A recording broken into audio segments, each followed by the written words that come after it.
Students, NEET biology in brain channel में आप सभी का मोस्ट वेलकम। और आज हम बात करेंगे cell the unit of life के अपने डीपीपी नंबर 4 के बारे में। डीपीपी नंबर 4 के अंदर आज हम जो सेल मेम्ब्रेन टॉपिक है उसके मोस्ट इंपोर्टेंट 25 क्वेश्चंस को हम यहाँ पर डिस्कस करने जा रहे हैं। हम यहाँ पर सभी एवरी टाइप क्वेश्चंस को यहाँ पर कवर करेंगे। यहाँ पर हम एजर्सन रीजन टाइप्स क्वेश्चंस हो गए, स्टेटमेंट बेस्ड क्वेश्चन और सिंगल जो स्ट्रेट फॉरवर्ड क्वेश्चन होते हैं उनको भी हम यहाँ पर कवर करेंगे। और जितने पीवाईक्यू अब तक सेल मेम्ब्रेन टॉपिक पर पूछे गए हैं उन क्वेश्चंस को भी हम यहाँ पर कवर करेंगे। तो आइए शुरू करते हैं आज का लेक्चर। सेल मेम्ब्रेन के हम जो हमने अच्छे अच्छे क्वेश्चन सेलेक्ट किए हैं, अपने आप फ्रेम किए हैं, उनको हम डिस्कस करते हैं। आज का पहला क्वेश्चन हमारी स्क्रीन पर, पहला क्वेश्चन ये क्या कह रहा है, कलर चेंज कर लेते। पहला क्वेश्चन हमारी स्क्रीन पर ये कह रहा है the detail structure of cell membrane was studied only after the discovery of. तो आपको पता है कि जो सेल मेम्ब्रेन है उसकी डिस्कवरी, जो सेल मेम्ब्रेन की जो डिस्कवरी की गई थी वो आरबीसी से इसकी डिस्कवरी की गई थी, मींस इसकी डिटेल स्टडी वहां से की गई थी।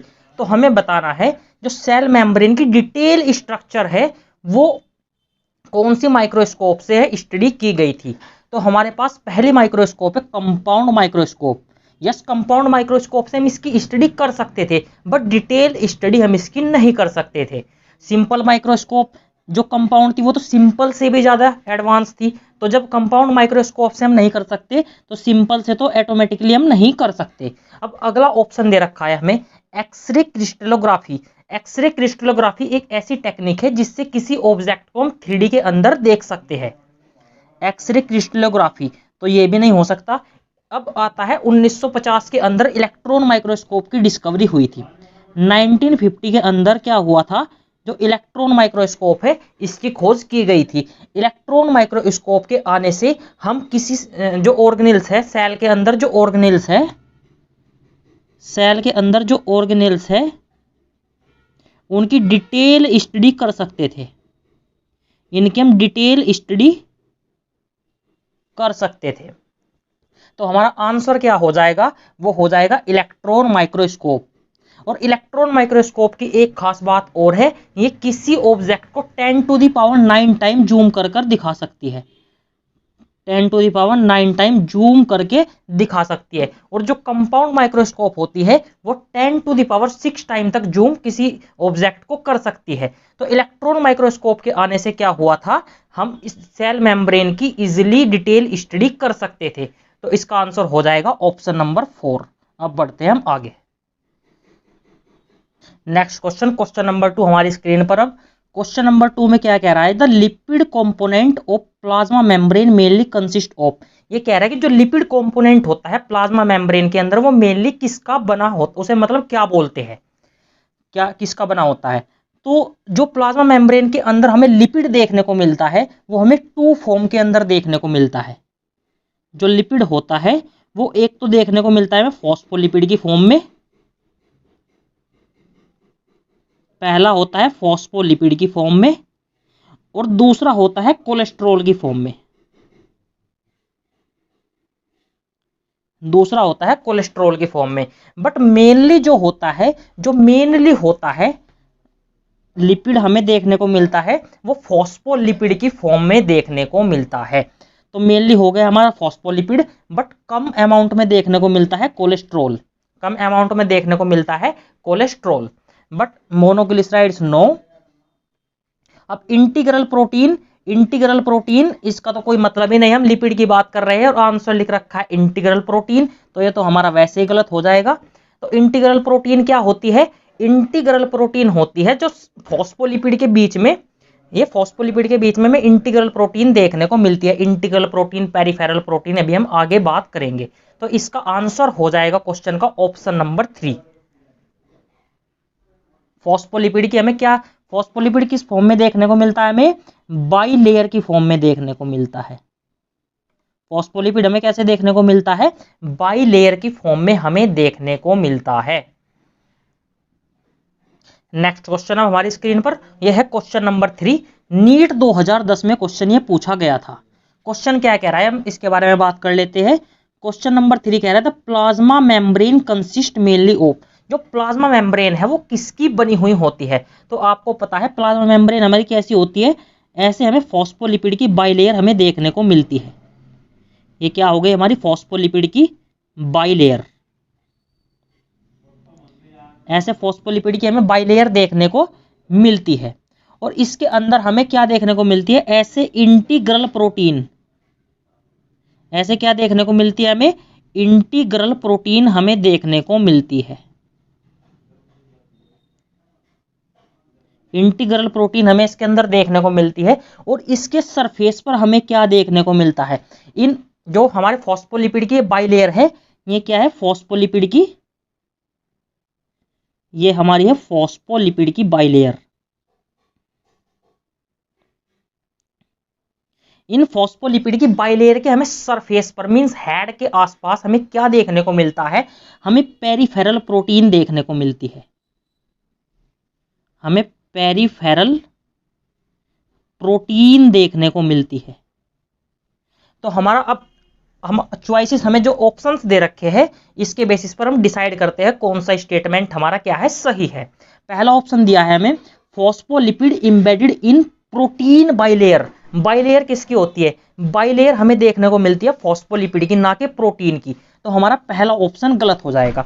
ऑप्शन नंबर बी हमें क्या दिया है, protein embedded in phospholipid bilayer. Option number B दे रखा है कि जो प्रोटीन होती है वो फॉस्फोलिपिड बाइलेयर की फॉर्म में उसके बीच में हमें देखने को मिलती है। तो ऑप्शन नंबर बी हमारा सही हो जाएगा।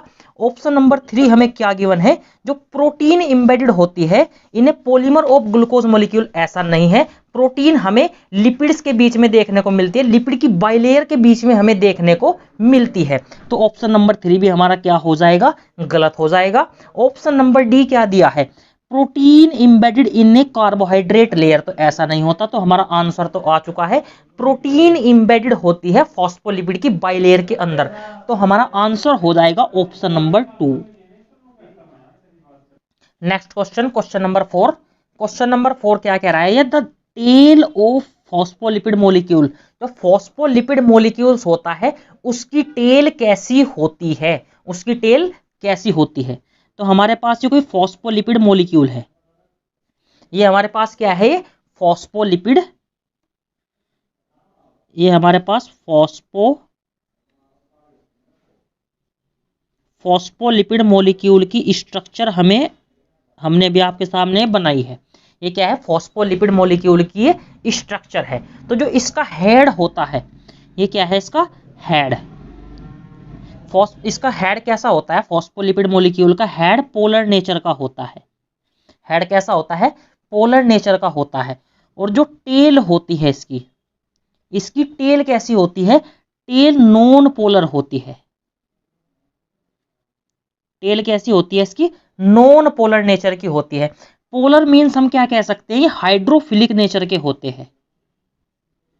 कैसी होती है ये, हाइड्रोफिलिक।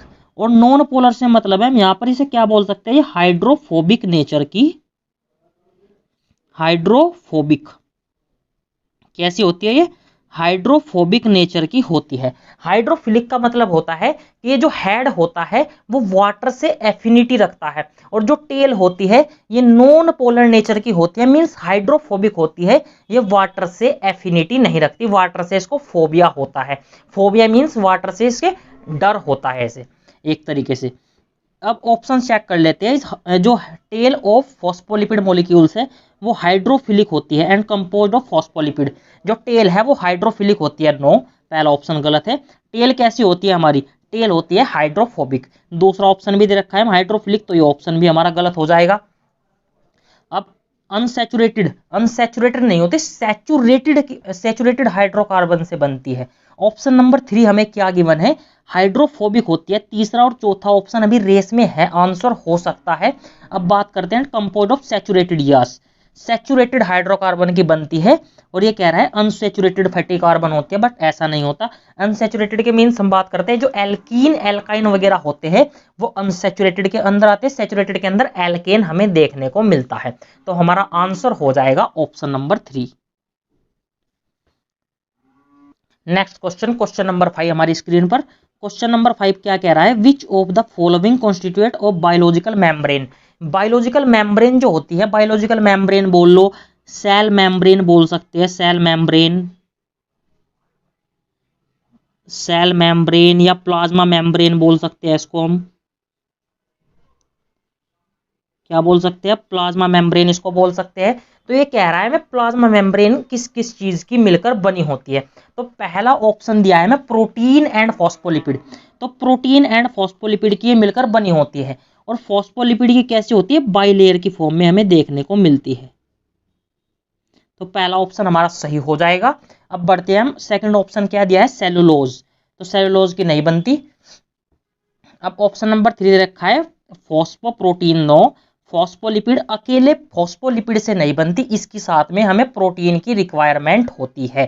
तो हमारे दोनों ऑप्शन ये गलत हो जाएंगे। अब हमारा ऑप्शन बचता है एक, आंसर आ जाएगा हमारा option number 1। Next question, question number 6। Question number 6 कह रहा है इन fluid mosaic model of plasma membrane. Plasma membrane के फ्लूइड मोजेक मॉडल के अंदर हमें क्या देखने को मिलता है। अब ऑप्शंस देख लेते हैं। हमने आपको फ्लूइड मोजेक मॉडल अभी बता दिया है एक दो स्लाइड पहले कैसे कैसे होता है उसमें। ये कह रहा है कि upper layer is non polar and hydrophilic. जो अपर लेयर होती है, अपर लेयर से मतलब है इसका जो हेड पोजीशन हमें देखने को मिलता है। हेड कैसा होता है इसका, हेड पोलर नेचर का होता है और हाइड्रोफिलिक होता है। तो पहला ऑप्शन हमारा क्या है, गलत है। ये कह रहा है upper layer is polar. Upper layer कैसी होती है, पोलर होती है। मींस ऐसे हम बात कर रहे हैं, डायग्राम की हेल्प से आप इसको समझ सकते हैं। हम बात कर रहे हैं इस वाली लेयर की, इसकी बात कर रहे हैं हम। इसकी जो अपर लेयर होती है वो कैसी होती है, पोलर नेचर का होता है। और कैसा होता है, हाइड्रोफिलिक होता है। Upper layer is polar and hydrophobic. तो ऐसा नहीं है, हाइड्रोफिलिक होता है। ऑप्शन नंबर बी भी हमारा गलत है, ऑप्शन नंबर 2 गलत हो गया। अब बात करते हैं phospholipid form a bimolecular layer. Bimolecular layer in the middle part, yes this is true. Bimolecular layer हमें इसके अंदर देखने को मिलती है। Protein form a middle layer, ये गलत है। प्रोटीन मिडिल लेयर फॉर्म नहीं करता। तो फॉस्फोलिपिड होता है, बाइमोलिकुलर लेयर होती है मिडिल पार्ट के अंदर। तो ऑप्शन नंबर 3 हमारा क्या हो जाएगा, सही हो जाएगा। नेक्स्ट क्वेश्चन, क्वेश्चन नंबर 7 हमारी स्क्रीन पर। ये कह रहा है, क्वेश्चन क्या बताना चाह रहा है मैं, according to the fluid mosaic model plasma membrane is made up of. ये कह रहा है कि प्लाज्मा मेम्ब्रेन का जो फ्लूइड मोजेक मॉडल है, फ्लूइड मोजेक मॉडल हम बार बार बात कर रहे हैं, किसने दिया था ये दिया था सिंगर एंड निकोलसन ने। किसने दिया था, सिंगर एंड निकोलसन ने दिया था। सिंगर एंड निकोलसन ने इसके बारे में क्या क्या बताया था कि इसके अंदर हमें फॉस्फोलिपिड की बाइलेयर देखने को मिलती है। और क्या देखने को मिलती है, इसके अंदर हमें प्रोटीन देखने को मिलती है। कैसी प्रोटीन होती है, हमें इंटीग्रल और पेरिफेरल प्रोटीन हमें इसके अंदर देखने को मिलती है। तो ऑप्शन नंबर ए देख लेते हैं, सेलुलोज एंड हेमिसेलुलोज। ऐसा कहीं नहीं होता, तो ये ऑप्शन हमारा गलत है। Phospholipid and integral protein, phospholipid and integral protein ये हो सकता है। अभी आगे बढ़ते हैं, बस इसके अंदर पेरिफेरल प्रोटीन का जिक्र नहीं किया गया। तो ये ऑप्शन हमारा क्या है, गलत है। ऑप्शन नंबर 3 क्या है, phospholipid extrinsic and intrinsic protein. तो ये आंसर हमारा क्या है, सही है। Phospholipid and hemicellular extrinsic protein. इसके बाद चल रहे हैं पेरिफेरल जो प्रोटीन है, जो उसके सरफेस पर हेड के आसपास हमें देखने को मिलती है। और जो पेरिफेरल प्रोटीन होती है, एक्सट्रेंसिक प्रोटीन होती है, इसको हम इजिली रिमूव कर सकते हैं। क्या कर सकते हैं, इसको इजिली रिमूव कर सकते हैं। बट जो इंट्रिंसिक प्रोटीन होती है उसको हम इजिली रिमूव नहीं कर सकते। तो हमारा आंसर हो जाएगा इसका option number 3। Next question, question number 8। Which of the following statement is not true for plasma membrane. ये कह रहा है कि प्लाज्मा मेम्ब्रेन के बारे में हमें 4 स्टेटमेंट दिए हैं, कौन सा स्टेटमेंट इसमें से गलत है। तो पहला स्टेटमेंट है it is present in both plant and animals. Yes, plant and animals सबके अंदर हमें प्लाज्मा मेम्ब्रेन देखने को मिलती है। तो पहला स्टेटमेंट हमारा क्या है, ट्रू है।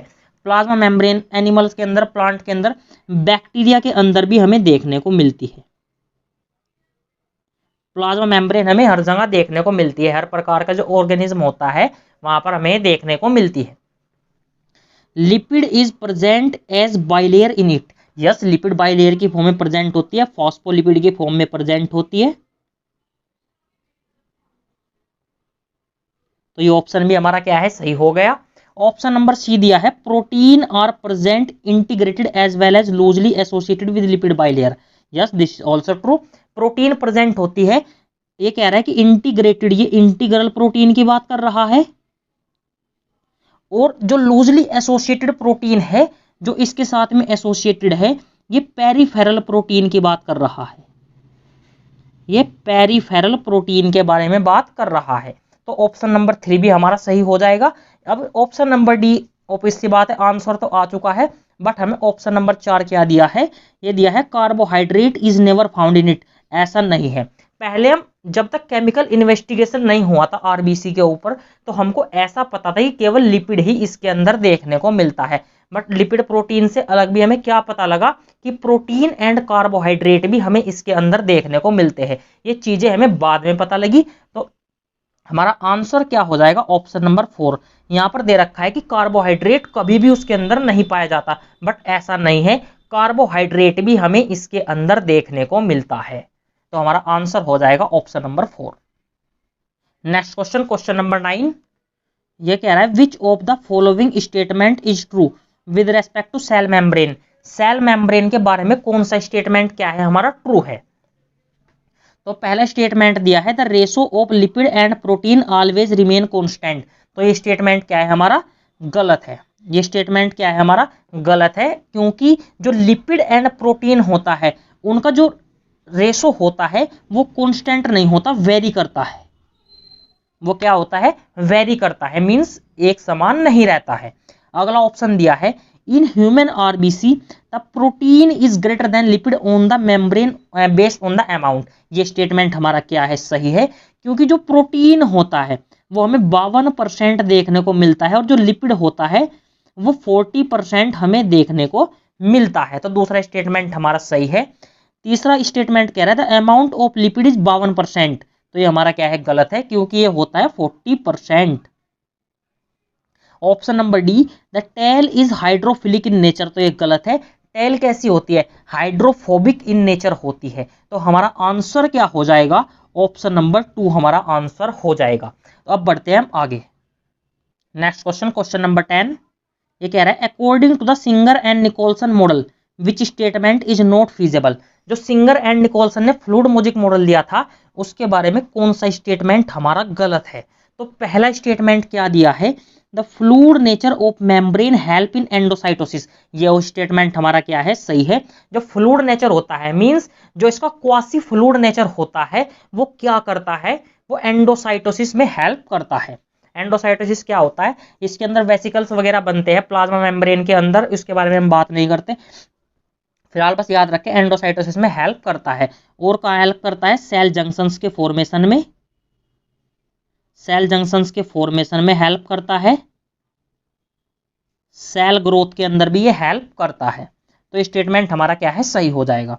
अब दूसरा क्या दे रखा है, lipid can show flip flop one membrane to another side. ये हमारा क्या है, सही है, क्योंकि ये क्या बताना चाह रहा है कि जो हमारे पास सेल मेम्ब्रेन ऐसे होती है, ये सेल मेम्ब्रेन है हमारे पास, सेल मेम्ब्रेन के अंदर हमें ऐसे इंटीग्रल प्रोटीन हमें ऐसे यहाँ पर बीच में देखने को मिलती है। ये कह रहा है कि जो लिपिड है वो फ्लिप फ्लॉप मोमेंट शो कर सकता है, मींस जो हमारे पास क्या है, इधर फॉस्फोलिपिड है तो ये घूम करके ऐसे यहाँ पर जा सकता है। तो इसे, इस मोमेंट को हम क्या बोलते हैं, flip flop, flip flop moment. इसे क्या बोलते हैं, फ्लिप फ्लॉप मोमेंट हम बोलते हैं। तो लिपिड ऐसा कर सकता है, बट जो प्रोटीन होती है वो ऐसा नहीं कर सकती। जो ये प्रोटीन होती है वो ऐसा नहीं कर सकती। Protein show lateral moment with in the overall bilayer, but ये क्या कर सकती है, लेटरल मोमेंट शो कर सकती है।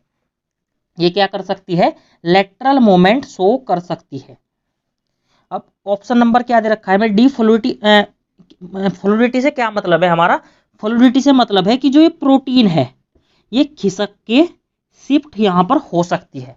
मींस क्या कि बताना चाह रहे हैं हम आपको कि जो हमारे पास ये इंटीग्रल प्रोटीन है ये यहां से यहां पर शिफ्ट हो सकती है, ये इसकी फ्लूइडिटी को शो करती है, मींस इसकी लिक्विडिटी के बारे में बताती है।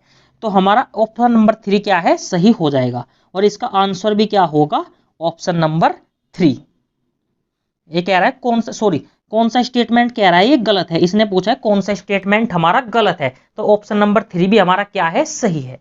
The fluidity of membrane is mainly due to polysaccharide, किसके जो फ्लूइडिटी ऑफ मेम्ब्रेन होती है वो मेनली किसके द्वारा होती है, पॉलीसैकेराइड की, तो ये स्टेटमेंट हमारा गलत है।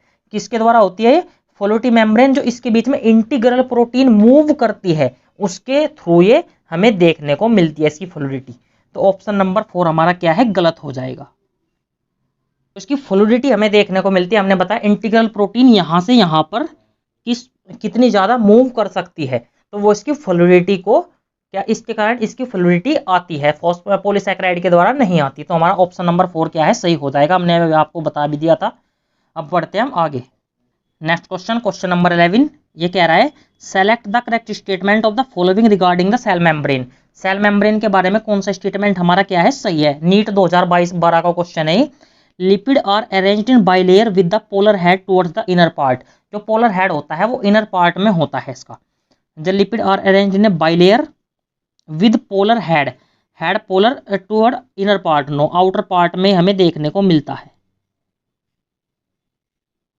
तो पहला स्टेटमेंट हमारा गलत है। Fluid mosaic model Singer Nicolson ने दिया था, ये हमारा सही है। Sodium potassium ion move across the cell membrane, sodium potassium जो आयन है वो पैसिव ट्रांसपोर्ट के थ्रू, नो, कैसा होता है, एक्टिव ट्रांसपोर्ट, कैसा होता है, एक्टिव ट्रांसपोर्ट, तो ये ऑप्शन भी हमारा गलत है। ऑप्शन नंबर डी दिया protein makes up the 60 to 70%, 52% बनाता है, तो ये ऑप्शन हमारा क्या है, गलत है, तो ऑप्शन नंबर 2 हमारा सही हो जाएगा। नेक्स्ट क्वेश्चन नंबर 12, ये क्वेश्चन भी नीट 2012 के अंदर पूछा गया था। ये बताना चाह रहा है which one of the following does not differ in Escherichia coli and Chlamydomonas के अंदर हमें कौन सी स्ट्रक्चर डिफरेंट नहीं देखने को मिलती, तो ये कह रहा है कि पहला दे रखा है हमें एस्चेरिया कोलाई। एस्चेरिया कोलाई क्या है, एक बैक्टीरिया है।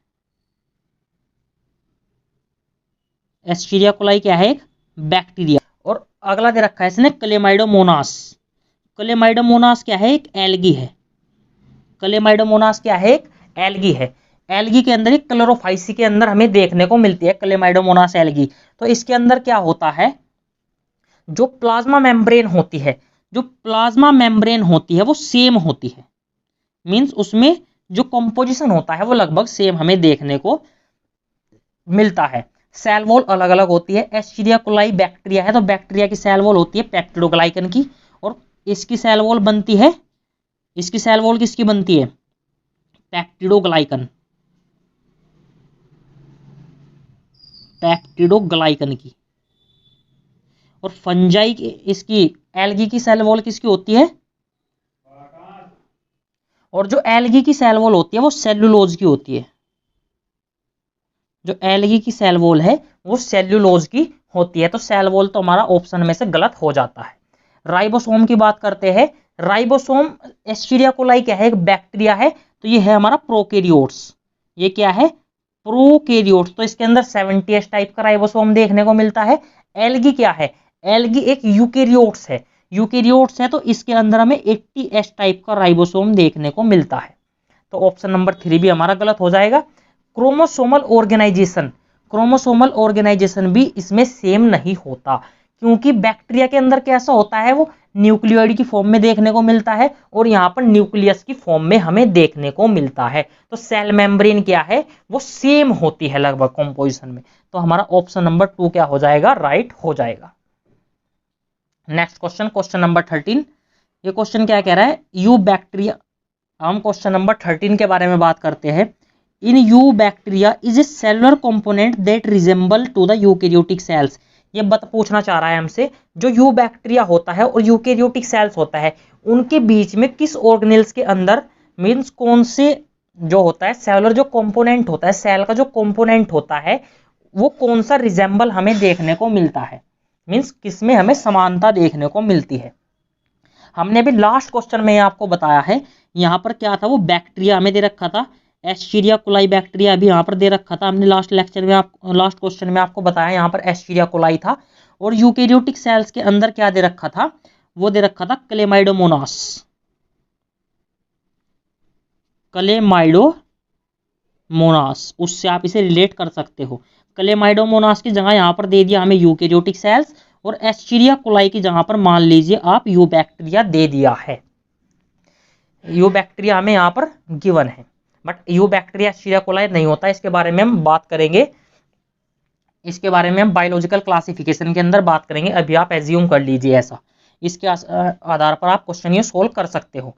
तो इसके अंदर क्या होता है, आपको पता है कि इनके अंदर अभी हमने आपको बताया कि जो प्लाज्मा मेम्ब्रेन होती है वो लगभग सेम हमें देखने को मिलती है। राइबोसोम में डिफरेंस देखने को मिला है, लास्ट क्वेश्चन में बताया। न्यूक्लियस न्यूक्लियोइड न्यूक्लियस में डिफरेंस होता है। सेल वॉल एक की होती है हमारी सेलुलोज की, दूसरी होती है पेप्टिडोग्लाइकन की। तो आप समझ गए होंगे ऑप्शन नंबर 3 क्या हो जाएगा इसका राइट आंसर। ये ऑप्शन की मार्किंग में गलती हो रखी है, ऑप्शन नंबर 3 क्या हो जाएगा इसका सही हो जाएगा। ये हमारा 2 है, ये 3 है, तो ऑप्शन नंबर 3 क्या है इसका सही हो जाएगा। नेक्स्ट क्वेश्चन ये कह रहा है क्वेश्चन नंबर 14। ये क्वेश्चन मुझे लगता है रिपीट हो गया है, गलती से दो बार लिखा गया यहाँ पर। क्वेश्चन नंबर 14 नीट 2010 में पूछा गया था। ये भी जो plasma membrane consist mainly of, हमने आपको बताया था कि जो प्रोटीन होती है वो फॉस्फोलिपिड बाइलेयर के बीच में हमें देखने को मिलती है। तो ऑप्शन नंबर 3 ये रिपीट हो गया है, कोई नहीं, ऑप्शन नंबर 3 इसका क्या है right answer. Next question, question number 15 के बारे में बात करते हैं हम। ये कह रहा है which one of the following is not a constituent of cell membrane. कौन सा कॉन्स्टिट्यूएंट नहीं है सेल मेम्ब्रेन का। तो नीट 2007 के अंदर ये पूछा गया था। पहला ऑप्शन गिवन है हमें फॉस्फोलिपिड्स, तो पहला ऑप्शन सही है, फॉस्फोलिपिड हमें देखने को मिलता है। ग्लाइकोलिपिड, ग्लाइकोलिपिड भी हमें देखने को मिलता है। कोलेस्ट्रॉल भी हमें देखने को मिलता है। आपको पता है कि लिपिड होता है वो दो फॉर्म में देखने को मिलता है, फॉस्फोलिपिड एंड कोलेस्ट्रॉल। मेनली जो अमाउंट में देखने को मिलता है, मोर क्वांटिटी में देखने को मिलता है, वो होता है फॉस्फोलिपिड। और जो ग्लाइकोलिपिड क्या होता है, जो जो उसके लिपिड के ऊपर जो हमें शुगर देखने को मिलती है उसे क्या बोलते हैं हम ग्लाइकोलिपिड। आप समझ गए होंगे। उसके जो एनसीईआरटी के अंदर आप डायग्राम देख सकते हो, वहां पर एक डायग्राम गिवन है, जब हम लिपिड के ऊपर शुगर को बनाते हैं उसे क्या बोलते हैं ग्लाइकोलिपिड, प्रोलीन नहीं होता। तो हमारा आंसर हो जाएगा option number 4। Next question, question number 16। ये कह रहा है which of the following is not A part of membrane. हमें 4 ऑप्शंस दिए हैं, इसमें बताना है कौन सा मेम्ब्रेन के अंदर पार्ट नहीं है, कौन सा मेम्ब्रेन के अंदर नहीं पाया जाता। तो पहला ऑप्शन गिवन है हमें कार्बोहाइड्रेट, तो कार्बोहाइड्रेट हमें देखने को मिलता है। लिपिड भी हमें देखने को मिलता है, मेन अमाउंट में होता है। प्रोटीन देखने को मिलता है, प्रोटीन की बात करें कितना होता है 52%, लिपिड कितना होता है 40%, और जो कार्बोहाइड्रेट होता है मेन जो बचता है अब इससे अलग, वो टोटल 8% हमें बचता है। जो कुछ भी होता है वो 8% के अंदर होता है। कार्बोहाइड्रेट 8% आप मान सकते हो फिलहाल। अब इसके अंदर न्यूक्लियोइड हमें नहीं देखने को मिलता। न्यूक्लियोइड क्या होता है, जो हमारा डीएनए होता है, मींस जो प्रोकैरियोट्स के अंदर हमें देखने को मिलता है, और ये पूरे साइटोप्लाज्म के अंदर बिखरा हुआ पड़ा रहता है। तो ऑप्शन नंबर 4 हमारा हो जाएगा आंसर। Question number 17। ये कह रहा है the most important function of plasma membrane. Plasma membrane के हमें 4 फंक्शंस दिए हैं, इनमें से बताना है कि कौन सा जो मोस्ट इंपोर्टेंट फंक्शन है, इसका मोस्ट इंपोर्टेंट फंक्शन कौन सा है। तो पहला ऑप्शन है transportation of molecule across it, second option है सिक्रेशंस, तो secretion, cell growth, intercellular junction formations. तो चारों के चारों इसके फंक्शन है, बट हमें पूछा है मोस्ट इंपोर्टेंट फंक्शन। तो आपको मैं बता दूं इसका मोस्ट इंपोर्टेंट फंक्शन होता है transportation of molecules across it. Means ये बात कर रहा है एक्टिव पैसिव फैसिलिटी ट्रांसपोर्ट जो होता है इसका मोस्ट इंपोर्टेंट फंक्शन है।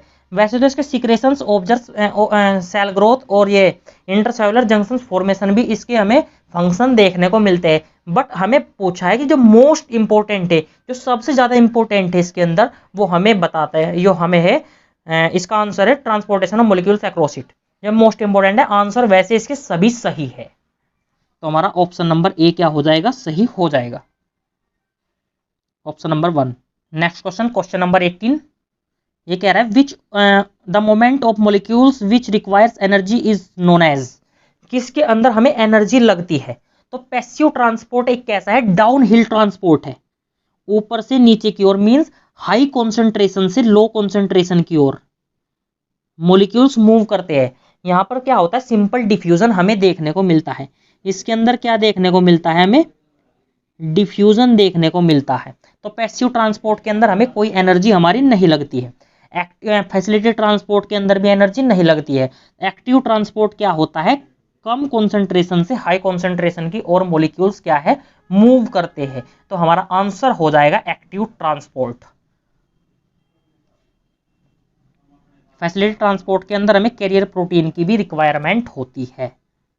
नेक्स्ट क्वेश्चन, क्वेश्चन नंबर 19 हमारी स्क्रीन पर ये कह रहा है the moment of water across membrane is from. तो जो वाटर का मोमेंट होता है वो हाई कॉन्सेंट्रेशन से लोअर कॉन्सेंट्रेशन के अंदर होता है। हाई से लोअर के अंदर, लोअर से हायर के अंदर नहीं होता है।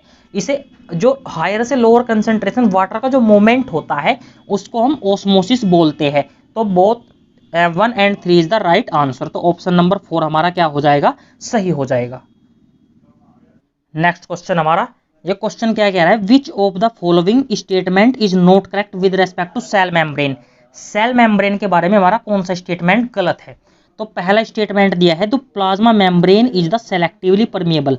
प्लाज्मा मेम्ब्रेन कैसी होती है, हमारी सेलेक्टिवली परमिएबल होती है। पहला स्टेटमेंट हमारा सही है। Polar molecules can pass through the lipid bilayer. Polar molecules pass कर सकते हैं लिपिड बाइलेयर से, ये भी हमारा स्टेटमेंट क्या है, सही है। ऑप्शन नंबर डी दिया है, हमें 4 दिया है, active transport is exhibited with the help of expenditure of ATP. जब लो से हाई कॉन्सेंट्रेशन की ओर, जब हम लो से हायर कॉन्सेंट्रेशन की ओर मूव करते हैं, हम मींस जो मॉलिक्यूल्स है वो लो से हाई कॉन्सेंट्रेशन की ओर मूव करते हैं, तो ऐसे ट्रांसपोर्ट को बोलते हैं हम एक्टिव ट्रांसपोर्ट। और इसके अंदर हमें एनर्जी एक्सपेंडिचर होती है, मींस एनर्जी लगती है। एनर्जी किस फॉर्म में होती है, वो एडिनोसिन ट्राइफॉस्फेट की फॉर्म में एनर्जी लगती है। एनर्जी करेंसी ऑफ सेल्स होती है एटीपी की फॉर्म में, एक्सपेंडिचर मींस खपत होती है यहाँ पर। और neutral molecule can pass through only active transport, absolutely wrong. तो हमारा ऑप्शन नंबर 3 क्या हो जाएगा, गलत हो जाएगा। क्योंकि जो न्यूट्रल मॉलिक्यूल्स होते हैं, जैसे वाटर की ही बात कर लीजिए, तो इसके अंदर हमें सिंपल ट्रांसपोर्ट में, जो डिफ्यूजन के प्रोसेस में भी ये मूव कर सकते हैं। ऐसा नहीं है कि केवल एक्टिव ट्रांसपोर्ट की हमें रिक्वायरमेंट होती है। तो ऑप्शन नंबर 3 हमारा क्या है, गलत हो जाएगा। तो option number C is the right answer. Next question, question number 21 हमारी स्क्रीन पर ये क्या कह रहा है, the sodium potassium pump is a examples of. जो सोडियम पोटेशियम पंप है ये किसका एग्जांपल्स है। पहला ऑप्शन दे रखा है energy expenditure process. Energy expenditure process का मतलब हम एक्टिव ट्रांसपोर्ट की बात कर रहे हैं। हम किसकी बात कर रहे हैं, एक्टिव ट्रांसपोर्ट की हम बात कर रहे हैं। तो पहला स्टेटमेंट हमारा क्या है, सही है। सोडियम पोटेशियम पंप किसका है, ये एक एक्टिव ट्रांसपोर्ट प्रोसेस का एग्जांपल्स है। दूसरा है पैसिव ट्रांसपोर्ट। पैसिव ट्रांसपोर्ट कैसा, पैसिव ट्रांसपोर्ट के अंदर सोडियम पोटेशियम पंप नहीं होता। डू नॉट रिक्वायर एनर्जी, तो हम दोबारा से पैसिव ट्रांसपोर्ट पर मूव कर गए हैं, तो ये भी नहीं होता। Facilitate and active transport both, no. Facilitate transport के अंदर क्या होता है, ये भी एक प्रकार का, इसके अंदर भी एनर्जी एक्सपेंडिचर नहीं होता, मींस एनर्जी नहीं लगती है। Active transport both, active transport both और एक्टिव ट्रांसपोर्ट ओनली इसका आंसर हो सकता है। एक्टिव ट्रांसपोर्ट ओनली, तो एनर्जी एक्सपेंडिचर प्रोसेस का आंसर हो जाएगा option number 1। Next question, question number 22 ये कह रहा है एजर्सन रीजन टाइप क्वेश्चन है। एजर्सन हमें क्या दे रखा है, the lipid are arranged with in the cell membranes with the hydrophobic tails toward the inner part. ये कह रहा है कि जो लिपिड के अंदर सेल मेम्ब्रेन, हमें सेल मेम्ब्रेन के अंदर जो लिपिड जो अरेंज होती है सेल मेम्ब्रेन के अंदर, जो लिपिड अरेंज्ड होता है सेल मेम्ब्रेन के अंदर, इसकी जो टेल होती है, इसकी जो टेल होती है वो हाइड्रोफोबिक नेचर की होती है और वो इनर अंदर की ओर देखने को हमें मिलती है। तो एजर्सन हमारा क्या है, ट्रू है। रीजन क्या है, this ensure the non polar tail is saturated hydrocarbon protected from the aqueous environment. तो इसका काम क्या है कि एक्वस एनवायरनमेंट से प्रोटेक्ट करती है। तो एजर्सन भी ट्रू है एंड रीजन भी ट्रू है, and reason is the correct explanation, reason is the correct explanation, reason is the correct explanation of assertion. दोनों स्टेटमेंट सही है और रीजन एजर्सन की करेक्ट एक्सप्लेनेशन है। नेक्स्ट क्वेश्चन, क्वेश्चन नंबर 23 ये कह रहा था membrane protein can be classified into integral and peripheral protein. हम जो प्रोटीन हमें देखने को मिलती है सेल मेम्ब्रेन के अंदर, इंटीग्रल एंड पेरिफेरल प्रोटीन, हमें उस इजी एंड एक्सट्रैक्शन के बेसिस पर डिवाइड करते हैं। एनसीईआरटी के अंदर डायरेक्ट ये मेंशन है। Difficulty in extraction, cellular energy, advance electron microscope, सब गलत है, तो हमारा आंसर हो जाएगा is of extraction. Next question, question number 24, ये कह रहा है which of the following is a feature of carrier protein in the plasma membrane. तो आपको पता है कि जो प्लाज्मा इसके अंदर सेल मेम्ब्रेन के अंदर जो कैरियर प्रोटीन होती है कहाँ देखने को मिलती है, जो फैसिलिटेटेड डिफ्यूजन हमें देखने को मिलता है। फैसिलिटेटेड जो डिफ्यूजन हमें देखने को मिलता है वहां पर हमें कैरियर या चैनल प्रोटीन देखने को मिलती है। चैनल प्रोटीन हमें वहां पर देखने को मिलती है। तो वो चैनल प्रोटीन कैसी होती है, वो एक प्रकार की इंटीग्रल प्रोटीन है। कैसी है? इंटीग्रल प्रोटीन वो होती है।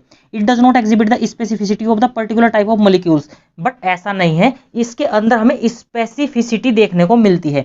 मींस हर प्रकार का चैनल अलग अलग के लिए, अगर GLUT4 का रिसेप्टर है तो हम डिफरेंट हमें देखने को यहां पर मिलते हैं। उसके बारे में बात नहीं करते अभी। It is the active process, no, facilitated diffusion is a कैसा प्रोसेस है? Is a passive process. It is a passive process. And option number D, it work against diffusion, no, diffusion के अगेंस्ट नहीं work करता। ये higher concentration से lower concentration की ओर, उसमें डिफ्यूजन की डायरेक्शन में ही क्या होता है? फैसिलिटेटेड डिफ्यूजन वर्क करता है। तो हमारा आंसर हो जाएगा इंटीग्रल प्रोटीन। कैरियर प्रोटीन एक प्रकार की ट्रांस मेम्ब्रेन प्रोटीन भी हम इसको बोल सकते हैं। तो हमारा आंसर हो जाएगा ऑप्शन नंबर 1। आज का लास्ट क्वेश्चन हमारी स्क्रीन पर, question number 25, assertion reason type question है ये। हम इस एजर्सन रीजन टाइप क्वेश्चन है, इंपॉर्टेंट क्वेश्चन है, इसको हम यहाँ पर अब डिस्कस करते हैं। एजर्सन रीजन टाइप, इसमें दे रखा है द वाटर, एजर्सन दे रखा है the water move across the plasma membrane lower to higher concentration known as osmosis, no, false. क्या होता है? हायर से लोअर कॉन्सेंट्रेशन की और जो वाटर के मॉलिक्यूल्स हैं वे मूव करते हैं। इस प्रोसेस को हम बोलते हैं ऑस्मोसिस। तो पहला स्टेटमेंट क्या है हमारा? गलत है। अगर एजर्सन गलत हो गया है तो उसकी एक्सप्लेनेशन का कोई मतलब नहीं बनता है। अब बात करते हैं हम रीजन के अंदर। रीजन हमें क्या दिया है? रीजन हमें दिया है the movement of water across the membrane is called a passive process. जो वाटर का मूवमेंट होता है हायर कॉन्सेंट्रेशन से लोअर कॉन्सेंट्रेशन की और यहाँ पर मॉलिक्यूल्स जब मूव करते हैं, इस प्रोसेस को बोलते हैं हम पैसिव प्रोसेस। मींस यहाँ पर एनर्जी एक्सपेंडिचर प्रोसेस नहीं होता है, इसके अंदर एनर्जी नहीं लगती है। तो ये आज का हमारा लास्ट क्वेश्चन था। एजर्सन हमारा ट्रू है and reason is the false. तो ये हमने आपके सामने 25 क्वेश्चंस यहाँ पर डिस्कस किए हैं। तो आई होप आपको ये वीडियो अच्छी लगी होगी। वीडियो अच्छी लगी हो तो वीडियो को लाइक करें और चैनल को सब्सक्राइब करें। अगले लेक्चर में हम बात करेंगे सेल वॉल के बारे में। सेल वॉल का लेक्चर हम डिस्कस करेंगे, उसके बाद हम आपको डीपीपी उसकी प्रोवाइड करेंगे। तो थैंक यू बच्चों, मिलते हैं अगले लेक्चर में। All the very best.